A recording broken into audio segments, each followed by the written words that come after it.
There really are multiple advantages and disadvantages to including discretion within your annual incentive plan. I'll mention two advantages. One, it does provide the compensation committee with an opportunity to take a much more holistic view of performance in determining the appropriate payouts. It gives the committee a chance to evaluate not just what was achieved, but how it was achieved. Are the results sustainable? Do the results set you up for success going forward? The other thing, it gives the committee an opportunity to evaluate how the company performed on its strategic priorities and objectives for the year.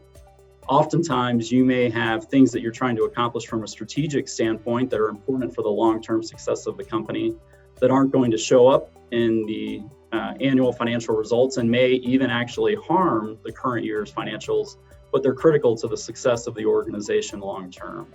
And having a discretionary component as a part of your plan gives the committee to evaluate the results on those priorities.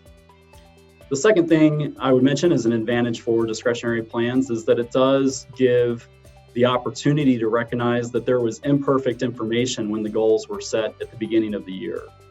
We certainly saw that through 2020, the challenges of goal setting and many of the assumptions that went into the budget and targets were blown out of the water by the time we got to the end of the first quarter last year.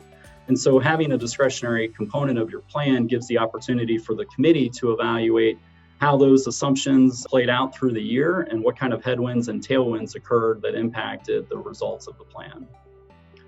Two disadvantages that I'll mention. First, it does create a level of uncertainty for both executives in terms of how they will be paid, as well as for compensation committee members in thinking about what they will approve and how they will determine the incentive payout.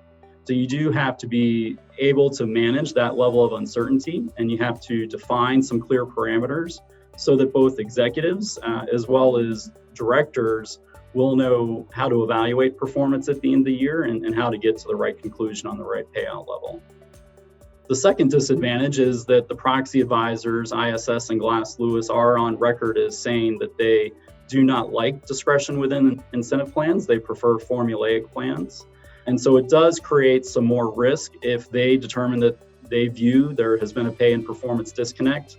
They will equate the use of discretion as to creating that disconnect. And so you do have to be aware of that potential risk, and you have to make sure that you give a clear and compelling disclosure and rationale for your pay decisions.